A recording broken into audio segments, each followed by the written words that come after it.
Rajnath ji, news 18 को ये interview, exclusive interview देने का आपका बहुत बहुत धन्यवाद। बिहार के चुनाव का माहौल है, ऑपरेशन सिंदूर के बाद आपका ये पहला इंटरव्यू है हमारे साथ। सवाल बहुत सारे हैं, शुरुआत करते हैं, चुनावी माहौल है तो बिहार से। आपने बिहार में बहुत रैलियाँ एड्रेस की हैं, आप काफ़ी सक्रिय हैं। सबसे पहले ये जानना चाहेंगे कि आप क्या माहौल देख रहे हैं। कल पहले राउंड का मतदान हो चुका है, रिकॉर्ड टर्नआउट रहा है, करीब 65% का टर्नआउट रहा है, तो क्या देख रहे हैं आप, कितनी सीटें देते हैं आप अपने एनडीए को? वैसे हम लोगों की जो सार्वजनिक सभाएं हो रही हैं उसमें जो पब्लिक का रिस्पांस जिस प्रकार से प्राप्त हो रहा है, उसे देखते हुए मेरा स्पष्ट मत है कि सरकार तो बनेगी, लेकिन 2/3 की मेजॉरिटी भी एनडीए को हासिल हो सकती है। 160 से ज़्यादा सीटें। 160 से ज़्यादा सीटें। ये सवाल बार बार पूछा जा रहा है, आपका मुख्यमंत्री चेहरा स्पष्टता से बताइए कौन है? नीतीश कुमार मुख्यमंत्री बनेंगे, 5 साल रहेंगे? देखिए, उन्हीं के नेतृत्व में चुनाव हो रहा है जी, स्वाभाविक है कि वो होंगे। डिप्टी सीएम एक भारतीय जनता पार्टी का, एक चिराग पासवान की पार्टी का, ऐसा मत बनेगा? अब जो कुछ भी होगा भविष्य में, वो सभी लोग मिलजुल कर उसको बैठकर तय करेंगे कि क्या करना क्या नहीं करना। राजा जी, एक मुद्दा जो आप लोग शुरू से लेकर चल रहे हैं वो है कि बिहार में लालू के उसमें जंगल राज का मुद्दा, कि पहले गुंडागर्दी थी, जंगल राज था। तो इस बार भी आप लोगों ने इस मुद्दे पर पूरे समय से आप बने रहे हैं, मगर इस बार आपके दल के ही एक अनंत सिंह जी जो है अब गिरफ्तार हो गए हैं। गोली चली पहली बार और दुलार चंद यादव मारे गए।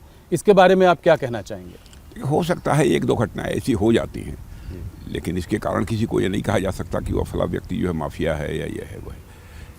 ये तो कुछ सामाजिक जीवन में कभी कभी कुछ व्यक्तिगत नाराज़गियाँ भी होती हैं, इसको इनकार नहीं किया जा सकता है, लेकिन सब मिला जुला कर पूरा प्रिकॉशन हम लोग लेते हैं कि जिनकी छवि साफ सुथरी हो, क्लीन इमेज के जो लोग हैं उन्हीं को प्रत्याशी बनाया जाए। सावधानी ये बरती जाती है, लेकिन हो सकता है इतनी बड़ी जमात जहाँ पर है कहीं पर यह चूक हो भी सकती है।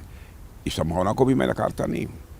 राहुल गांधी इस चुनाव में लगातार कैनवसिंग कर रहे हैं, कैंपेनिंग कर रहे हैं। एक समय में जैसे जैसे चुनाव पास आता गया, अटैक थोड़े पर्सनल होते जा रहे थे। उन्होंने कहा कि मोदी जी वोटों के लिए कुछ भी कर सकते हैं, बोलेंगे तो स्टेज में वोटों के लिए नाच भी देंगे। थोड़ा छठ के समय में भी उन्होंने ऐसा बोला कि उन्होंने यमुना में डुबकी नहीं लगाई, एक सैनिटाइज पॉन्ड में जो है जाके उसके सामने छठ मैया की पूजा कर रहे थे। कैसे देखते हैं इस तरह के रिमार्क्स को आप?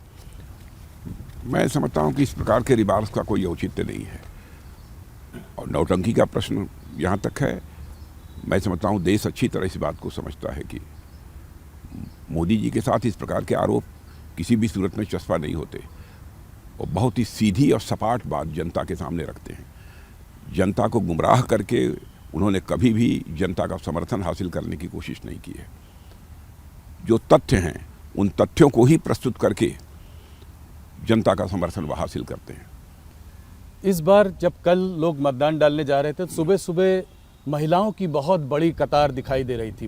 बहुत ज़्यादा महिलाएं सामने आकर उन्होंने वोट डाला है। इसको आप कैसे देखते हैं? किसके लिए समर्थन है ये? क्या ये जीविका दीदी जो है ये आपकी एक गेम चेंजर स्कीम रही है? जीविका दीदी भी है, लेकिन उसके अतिरिक्त महिलाएं ये महसूस करती हैं कि नीतीश कुमार जी के मुख्यमंत्री रहते हुए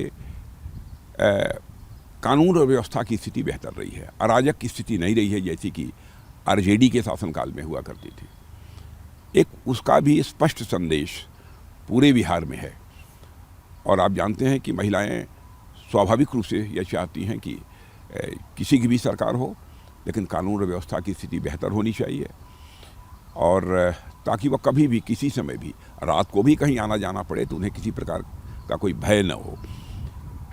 और महिलाओं ने यह महसूस किया है बिहार में कि जब वहाँ पर आरजेडी की सरकार थी, लालू जी जब वहाँ के मुख्यमंत्री थे, तो 5 बजे के बाद बाहर निकलने में 10 बार लोगों को सोचना पड़ता था।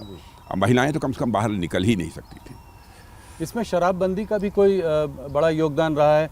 जैसे कि ऑपोजिशन में तेजस्वी जी ने और प्रशांत किशोर ने कहा है कि उनके अगर वो लोग जीत कर आए तो शराबबंदी के बैन को उठा देंगे, लिफ्ट कर देंगे। हाँ। तो क्या इसमें इसका भी कोई फ़ायदा मिला है इनको?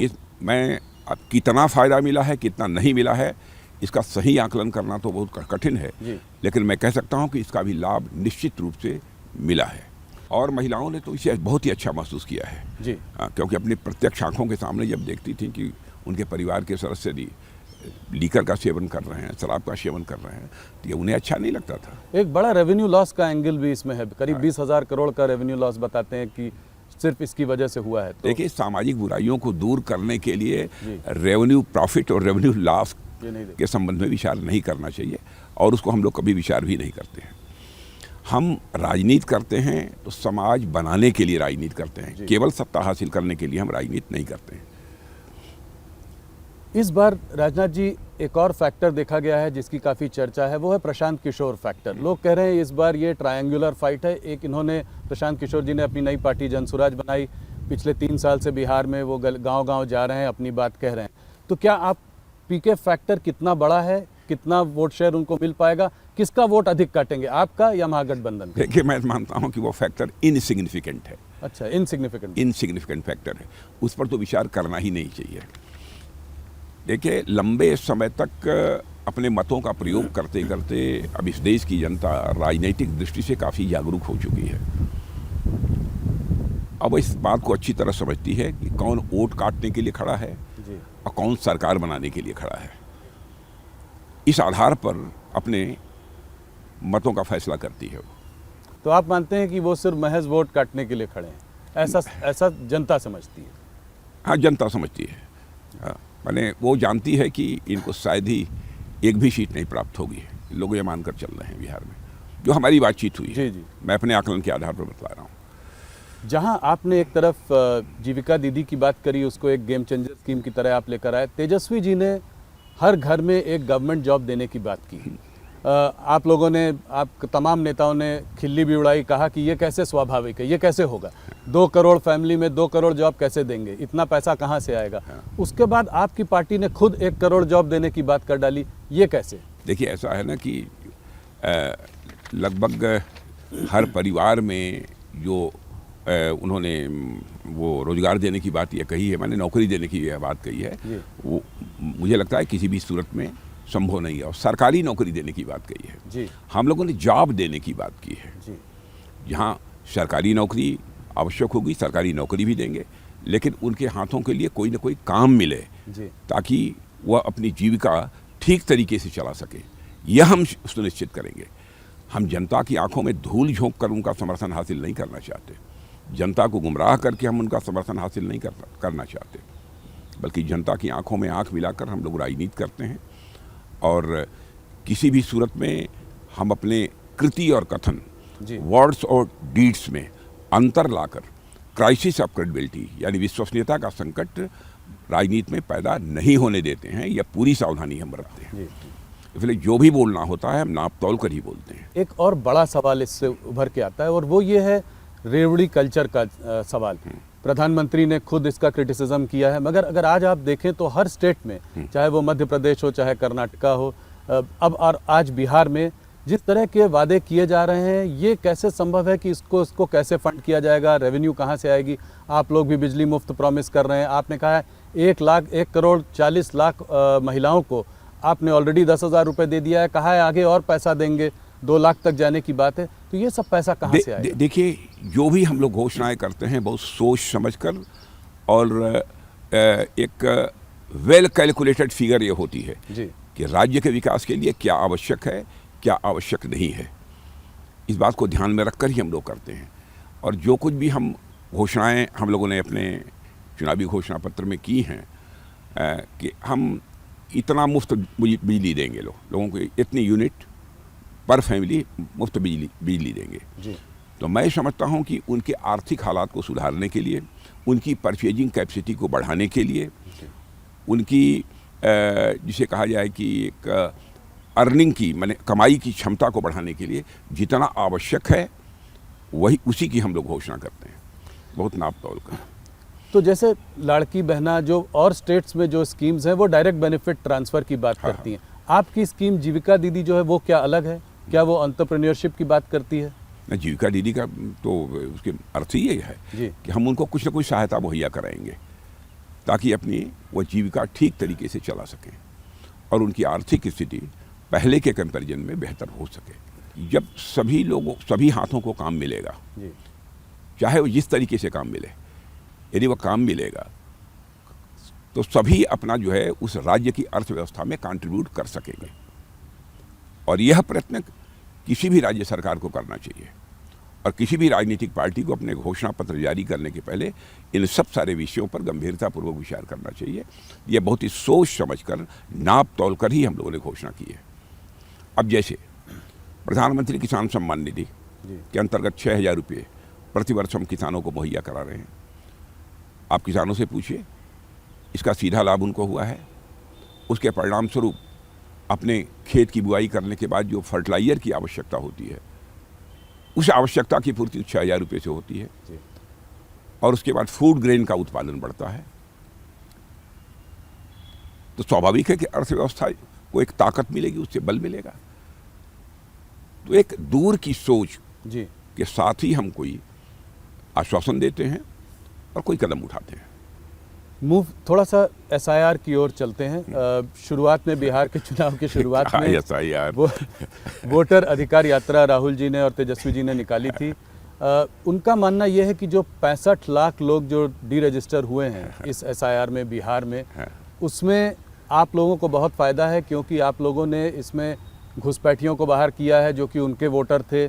तो इसको आप कैसे देखते हैं? अरे मैं कहता हूँ कम से कम बतलाएं तो जी कि इनका नाम मतदाता के रूप में रजिस्टर होना चाहिए था, नहीं हुआ। एक भी केस वो सामने नहीं ला पाए। बार बार इलेक्शन कमीशन भी अपनी तरफ से कह रहा है कि यदि आपको जो शिकायत हो वह शिकायत हमारे पास लाइए, हम उसकी जांच करने को तैयार हैं।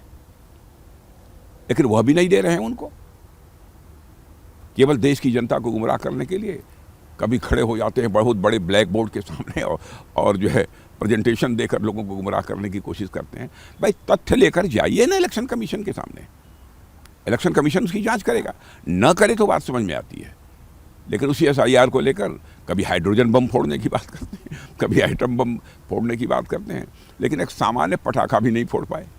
कह रहे हैं कि हरियाणा और महाराष्ट्र का चुनाव आपने चोरी कर लिया और कहना ये चाह रहे हैं कि बिहार का भी आप चुनाव चोरी करने जा रहे हैं, क्योंकि तो ये क्या, इसको कहीं ना कहीं क्या ये चिपकाने की कोशिश है कि ये डेमोक्रेटिक प्रोसेस को आप लोग उसका उल्लंघन कर रहे हैं, उसको बाईपास कर रहे हैं? देखिए, सच्चाई तो यह है कि बिहार के बारे में भी उन्होंने यही कहा था और उसी के लिए उन्होंने पदयात्रा भी निकाली थी जी कि वहाँ पर चुनाव आयोग जो कार्रवाई कर रहा था, SIR का जो प्रोसेस चल रहा था, उसी पर उन्होंने क्वेश्चन मार्क लगाया था।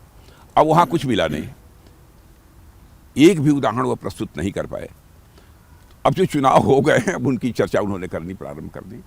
लंबे समय तक जनता की आंखों में धूल झोंक कर राजनीति नहीं की जा सकती। बाकी और ऑपोजिशन पार्टीज जैसे कि TMC, ममता बनर्जी हो या स्टालिन हो तमिलनाडु में, वो भी कह रहे हैं कि SIR हम अपने स्टेट में नहीं होने देंगे। क्यों नहीं होने देंगे? वो कह रहे हैं कि जो है इससे लेजिटिमेट वोटर्स को आप लोग बाहर निकालना चाहते हैं, डेमोक्रेटिक प्रोसेस का उल्लंघन कर रहे हैं। कौन लेजिटिमेट वोटर? मैं उनसे ये पूछना चाहता हूँ, क्या जो बाहर से आकर घुसपैठिए? तो आपका मानना है कि ज्यादातर जो यहाँ से जा रहे हैं वो घुसपैठिए हैं? इन 65 लाख बिहार में काफी ज्यादातर नहीं, उनमें से बहुत सारे लोगों की डेथ हो गई है जी, फिर भी मतदाता सूची में नाम था, वह बाहर हो रहे हैं। बहुत सारे ऐसे लोग हैं जो कि सदैव के लिए बाहर चले गए हैं रोजी रोटी कमाने के लिए, अथवा कुछ लोग ऐसे हैं जो दूसरे देशों में चले गए हैं, यहाँ नहीं रहते हैं, उनका नाम मतदाता सूची में नहीं होगा। एक और बहुत कंट्रोवर्शियल स्टेटमेंट जो राहुल गांधी ने अभी दिया है, वो उसमें आपने टिप्पणी भी की है, मैं ज़रा उसको ज़्यादा स्पष्टता से समझना चाहता हूँ। उन्होंने कहा है कि आर्म्ड फोर्सेस में भी सिर्फ 10% लोग आर्म्ड फोर्सेस को चला रहे हैं। क्यों बोला ऐसा? क्या नियत है? क्या इसके पीछे क्या कहना चाह रहे हैं राहुल गांधी, और आपका क्या जवाब है उनके लिए? देखिए, मैं कहना चाहूँगा कि जो कुछ भी वो बोलते हैं, इस देश में अनार्की पैदा करने की वो कोशिश करते हैं, क्योंकि इस बात को अच्छी तरह समझते हैं कि हम अपने एक्शन के माध्यम से, माने अपनी कृतियों के माध्यम से और अपने काम के माध्यम से हम जनता का विश्वास नहीं हासिल कर सकते, समर्थन हासिल नहीं कर सकते। इसलिए ऐसे ही बेबुनियाद और निराधार बातें जनता के सामने रख कर वह जनता को गुमराह करने की कोशिश करते हैं। लेकिन मैं मानता हूँ स्वस्थ राजनीति वही है जो जनता को गुमराह करके अथवा जनता की आंखों में धूल झोंक कर न की जाए, बल्कि जनता को विश्वास में लेकर राजनीति की जाए। तो पॉलिटिक्स को इस तरह की चीज़ों को आर्म्ड फोर्सेस पर लेकर नहीं आना चाहिए? नहीं, कोई सवाल ही नहीं है। देखिए आर्म फोर्सेस का जहाँ तक सवाल है, आर्म फोर्सेस का मैं मानता हूँ कि एक ही धर्म है जी वो तो आरक्षण क्या क्या बहुत सारी बातें उन्होंने कही है। जी आर्म फोर्सेस का एक ही धर्म है, वह सैन्य धर्म है, इसके अतिरिक्त उनका कोई धर्म नहीं होता। और आप देखिए सभी जाति और पंथ के लोग हमारे आर्म फोर्सेस में हैं और सभी की जो जिस धर्म को मानता है, जिस पूजा पद्धति को वह मानता है, तो सभी इस प्रकार के वहाँ आयोजन होते हैं। उनके अलग अलग वहाँ पर पूजा कराने वाले जो जिन्हें पुजारी कहा जाता है वह भी जो है मौजूद रहते हैं। किसी प्रकार का डिस्क्रिमिनेशन, किसी प्रकार का भेदभाव जाति पंथ अथवा मजहब के आधार पर हमारी सेना में नहीं है जी। और मैं समझता हूँ कि कम से कम सेना को छोड़कर ही उन्हें इस प्रकार की बातें करनी चाहिए। सेना को राजनीति में घसीटने की कोशिश नहीं करनी चाहिए। जी राजनाथ जी, ये अग्निवीर स्कीम को भी लेकर विपक्ष ने पहले बहुत बवाल किया है। 2026 में 4 साल इस स्कीम के ख़त्म होने वाले हैं। क्या आपको लगता है कि देश की हालत देखते हुए, सिक्योरिटी कंसर्न्स को देखते हुए 25% से ज़्यादा लोगों को आप रिटेन कर पाएंगे? देखिए ऐसा है, अग्निवीर बहुत ही एक शानदार स्कीम है, एक अच्छी स्कीम है और हम लोगों ने यह भी कहा है कि 4 साल का टेरोर पूरा करने के बाद जो लोग भी अग्निवीर हमारे बाहर आएंगे उनका समायोजन कहीं न कहीं निश्चित रूप से किया जाएगा। अथवा यदि वह रोजगार करना चाहते हैं तो रोजगार करने के लिए भी आवश्यक फंडिंग की व्यवस्था भी सुनिश्चित की जाएगी कि यूथफुलनेस जी यह सेना में बनी रहे, जी यह इंश्योर करना तो मैं समझता हूं कि यह बहुत ही आवश्यक है। उसी आधार पर यह फैसला लिया गया है। लेकिन मैं समझता हूं कि अपने भविष्य को लेकर किसी को चिंता करने की कोई ज़रूरत नहीं है जी। और उसके बारे में हम लोगों के कंसेप्ट में पूरी क्लैरिटी है। हम किसी को कोई क्षति नहीं पहुंचने देंगे। ये सुनकर वो लोग आश्वस्त होंगे। डोनाल्ड ट्रंप जी ने कहा है कि पाकिस्तान न्यूक्लियर टेस्ट कर रहा है। उन्होंने ये कहा है कि रशिया और चाइना जो आज कर रहे हैं, इसको देखते हुए, इसको नज़र रखते हुए हो सकता है अमेरिका भी ऐसा कुछ करने का प्रयास करे, कुछ करना सोचे। चाहता है करे। जी। भारत इसका क्या करेगा? क्या भारत भी कुछ न्यूक्लियर टेस्ट करेगा? ये सवाल है मेरा। भारत क्या करेगा ये तो भविष्य ही बतलाएगा, लेकिन जिसको जो करना है वह करे। हमें इस संबंध में कुछ नहीं कहना है। चाहे पाकिस्तान कर रहा है, चाहे अमेरिका कर रहा है, तो जिसको जो करना है कर रहा है। भारत किसी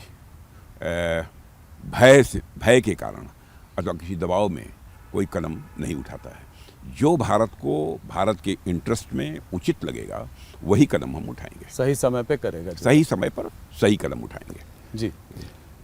ऑपरेशन सिंदूर के बाद मैं आपसे पहली बार बात कर रहा हूं। मुझे याद है 2024 में आपने कहा था ये भारत वो भारत नहीं है, घर में घुस कर मारेगा। आपने इतने जोरों से बोला था कि पूरे इंटरनेशनल मीडिया ने भी उसको उठाया। ये सच साबित करके दिखा दिया। जी। पर कुछ लोगों का मानना है कि बहुत जल्दी हाथ पीछे खींच लिए। इतनी जल्दी रुक क्यों गए? वो लोग चाहते थे कि थोड़ा और जोरों से पाकिस्तान को मैं इसे पूरी तरह से स्पष्ट कर देना चाहता हूं कि बराबर पाकिस्तान के डीएमओ की तरफ से टेलीफोन आ रहे थे जी। उनके टेलीफोन आने के बाद तब यह हुआ। माने हम लोग युद्ध पिपासु नहीं हैं जी। कुछ लोग ऐसे होते हैं जो बराबर चाहते हैं कि युद्ध हो, कन्फ्रंटेशन हो। भारत ऐसा नहीं चाहता है कभी। यदि बार बार उनकी तरफ से आग्रह हो रहा है कि नहीं अब इसे स्थगित किया जाना चाहिए, बंद किया जाना चाहिए, तो उसके बाद जाकर ये तय किया कि हमको जो करना था वो हमने कर लिया जी। अब उसके बाद इस युद्ध को आगे बढ़ाने का कोई औचित्य अब नहीं है। आवश्यकता पड़ेगी फिर करेंगे। ये आप लोग बार बार बोल रहे हैं, इसका क्या अभी भी लगता है कि कुछ ऐसी स्थिति बनी हुई है कि उसको दोबारा करना पड़ेगा ऑपरेशन सिंदूर को? अब ये तो भविष्य के गर्भ में छिपा हुआ है, क्या होगा कैसे होगा। लेकिन ऑपरेशन सिंदूर के बारे में स्पष्ट कर देना चाहता हूँ कि ऑपरेशन सिंदूर हमारा समाप्त नहीं हुआ है, हाल फिलहाल ही स्थगित है। हम लोगों ने क्या सावधानी बरती? आतंकवादियों ने चोरी छुपे घुसकर भारत की सीमा के अंदर हमारे निर्दोष नागरिकों को मारा जी। हम लोगों ने टारगेट किया, जो टेररिस्ट सेंटर्स थे उन्हीं को टारगेट किया है पाकिस्तान में। आम जनता को हम लोगों ने नहीं मारा है।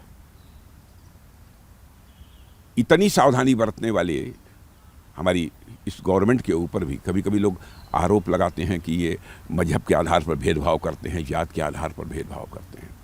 अरे भारत तो एक ऐसा देश है जहाँ के ऋषियों और मनीषियों ने भारत की सीमा में रहने वाले लोगों को ही अपने परिवार का सदस्य नहीं माना है, बल्कि पूरे विश्व की धरा पर रहने वाले लोगों को अपने परिवार का सदस्य मानते हुए वसुधैव कुटुंबकम का संदेश सारे विश्व को दुनिया की किसी धरती से गया है तो केवल और केवल हमारे और आपके भारत देश की धरती से गया है।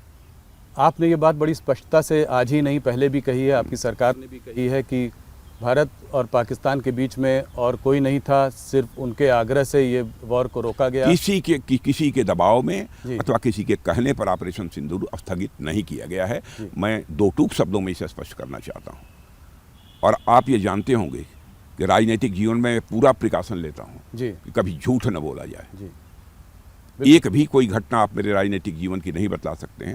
मैंने ठीक है, बचपन में कुछ हुआ हो तो मैं नहीं कह सकता हूँ, प्रारंभिक राजनीतिक जीवन में, लेकिन उसके बाद मैं सावधानी बरतता हूँ। लेकिन मैं भी इंसान हूँ, कभी कोई गलती हो सकती है, लेकिन इस संबंध में मैं पूरी तरह से आश्वस्त हूँ।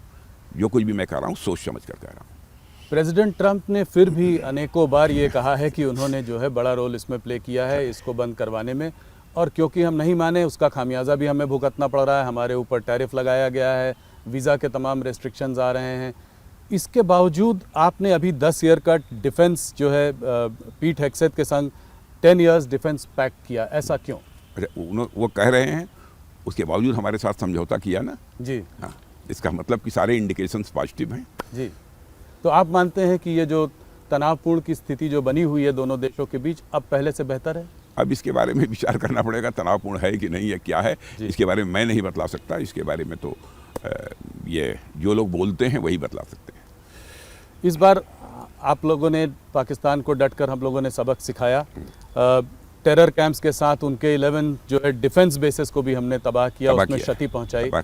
इसके बावजूद वहाँ के जनरल मुनीर को प्रमोशन मिला।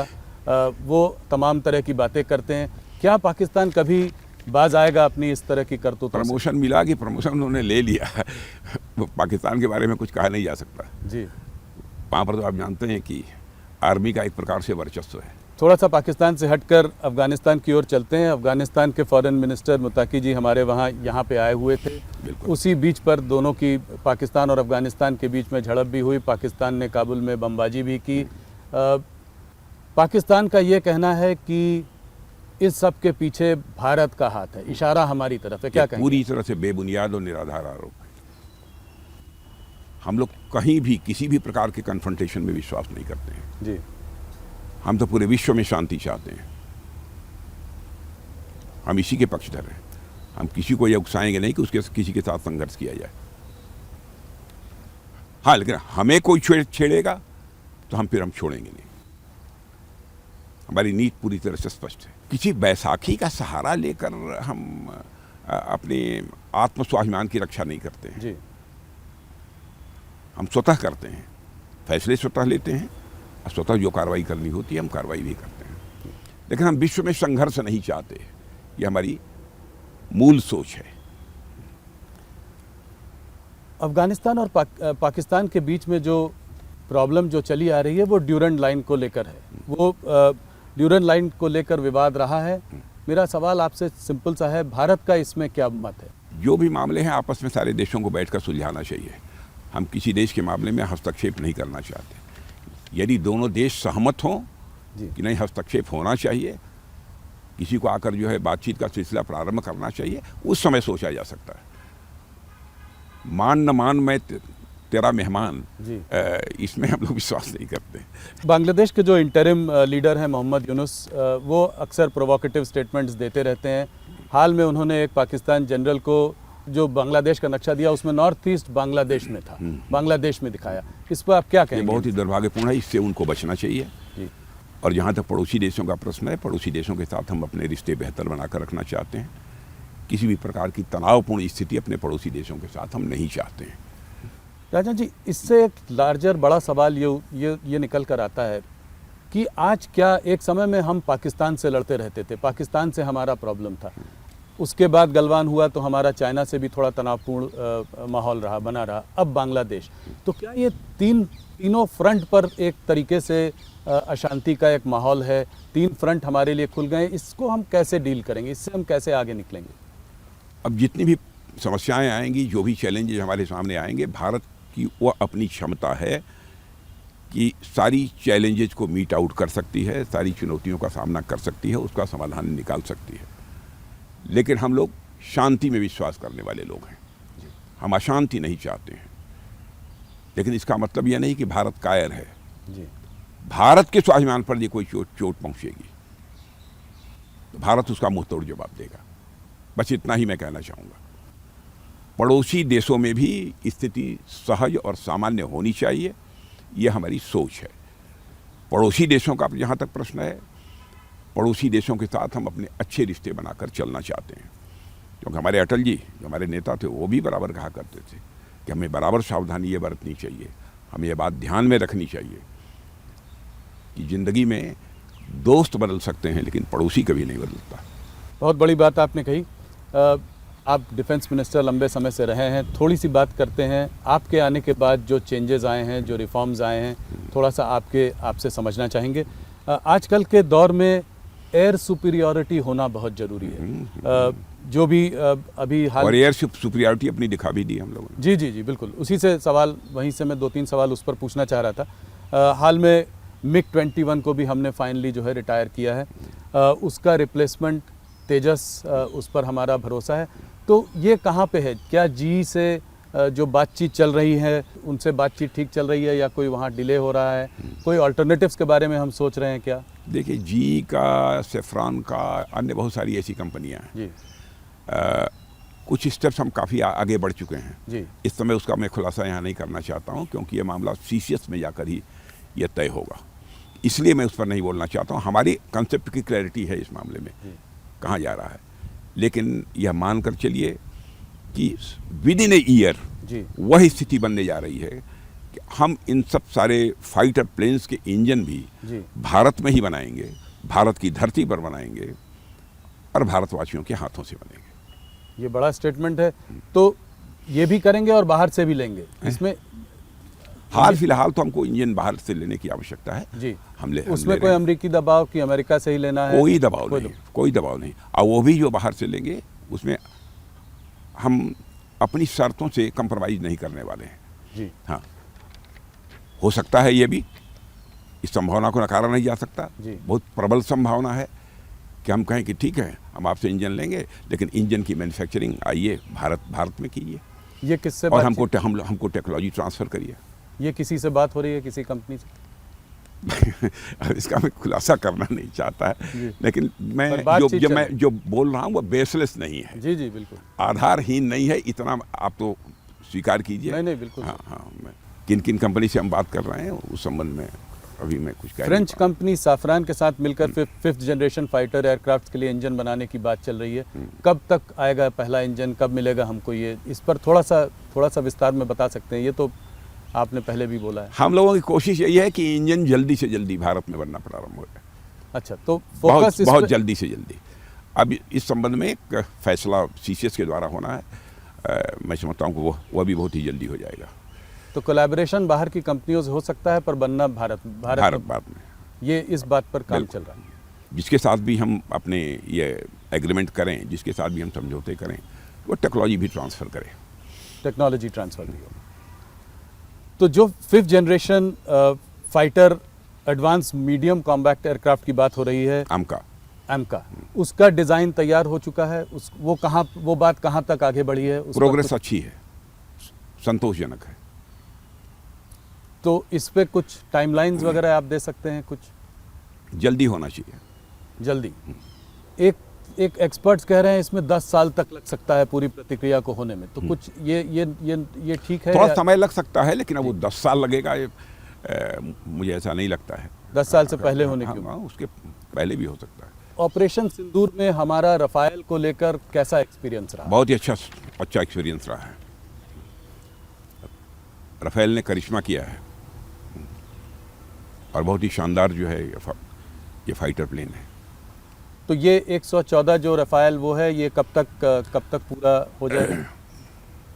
अब प्रतीक्षा करिए, समय की बात होती है, बातचीत होती रहती है, तो उसमें कुछ समय लग सकता है, लेकिन प्रोग्रेस सब मिला जुला कर ठीक है। राजनाथ जी, ये देखा गया है कि मॉडर्न वॉरफेयर में ड्रोन्स का एक बहुत बड़ा रोल है। ये हमने ऑपरेशन सिंदूर में भी हम लोगों ने देखा है। तो अमेरिका से MQ-9 ड्रोन मिलने में देरी हो रही है क्या, मेरा ये सवाल है।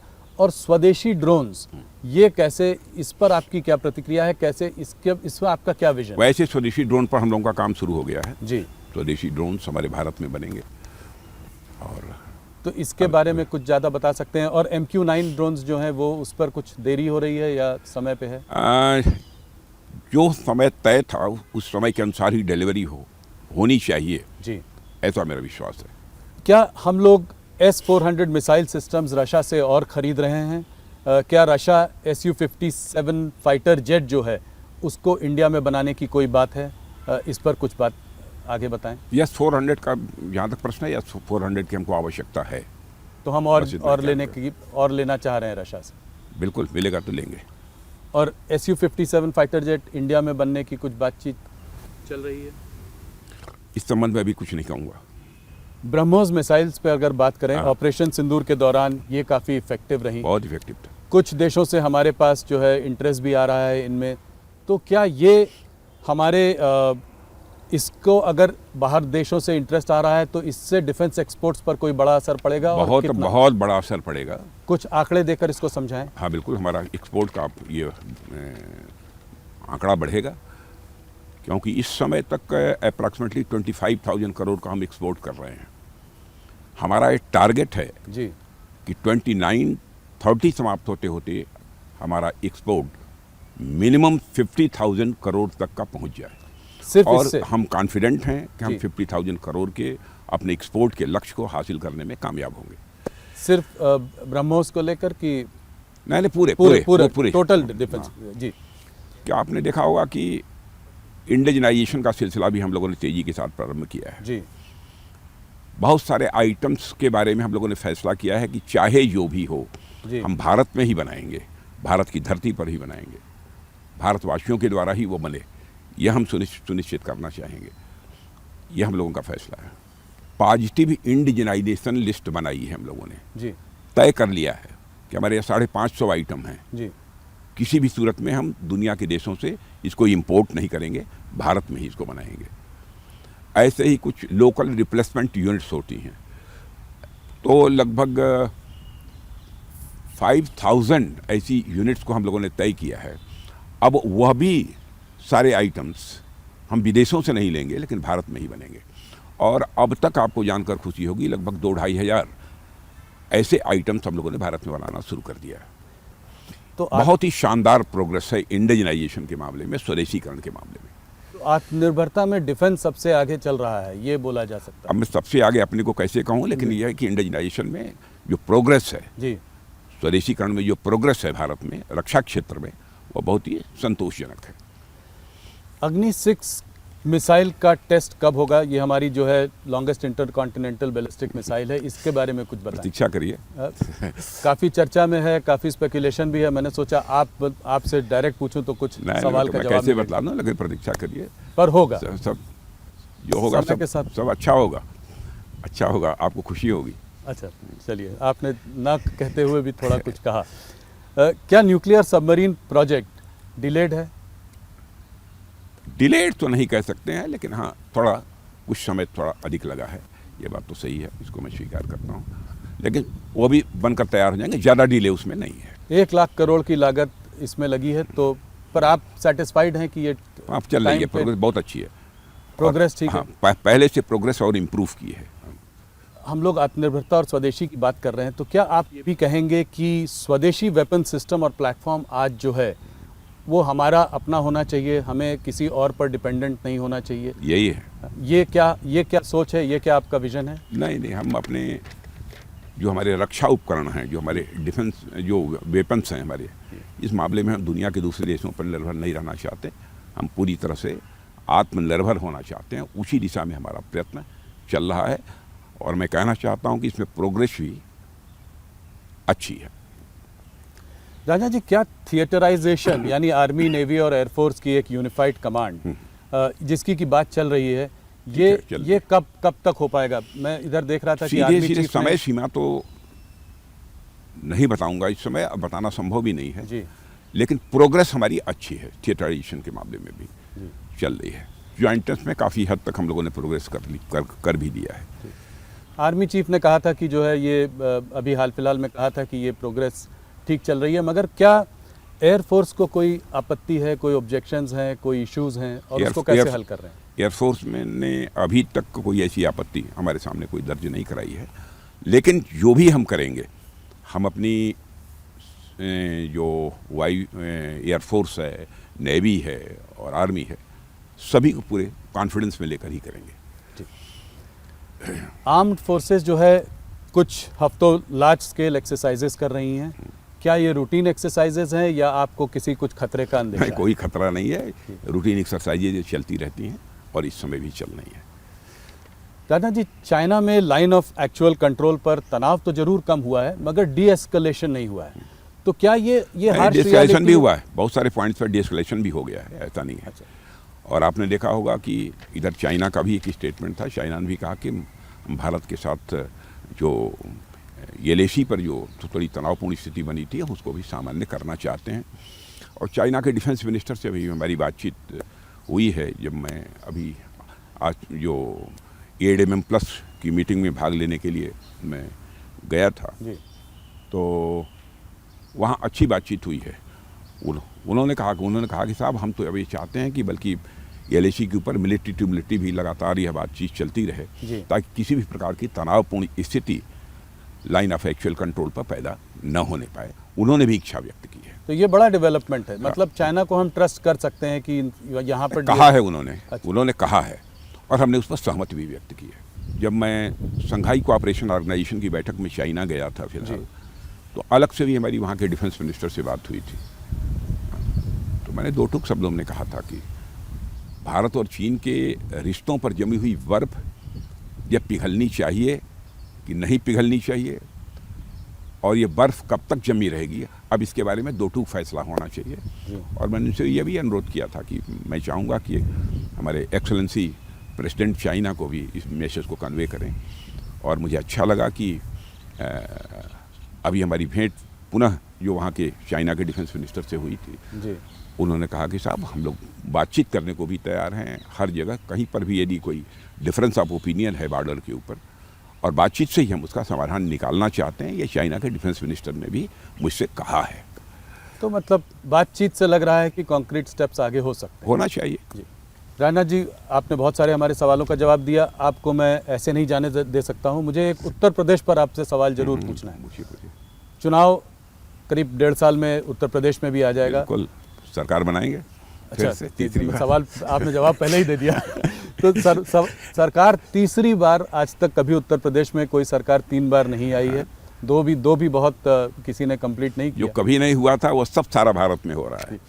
पर मेरा सवाल यह है कि लोकसभा में जो 2024 के जो चुनाव के रिजल्ट्स आए, जिसमें जिस तरह से यूपी में जो हुआ, उसको देखते हुए आपको लगता है कि तीसरी बार सरकार बनेगी और किन मुद्दों पर यह चुनाव होगा? देखिए, वो पार्लियामेंट के चुनाव से उसको जोड़कर मत देखिए। कुछ ऐसी परिस्थितियां रही होंगी जिसके कारण वैसी स्थिति बनी, लेकिन सब मिला जुला कर उत्तर प्रदेश का माहौल बहुत ही अच्छा है। योगी आदित्यनाथ जी बहुत अच्छी तरह सरकार चला रहे हैं और कानून और व्यवस्था के मोर्चे पर आपने देखा कितनी शानदार कामयाबी उत्तर प्रदेश में हासिल हुई है। नहीं, वो बहुत बड़ी, हाँ, बड़ी कामयाबी है।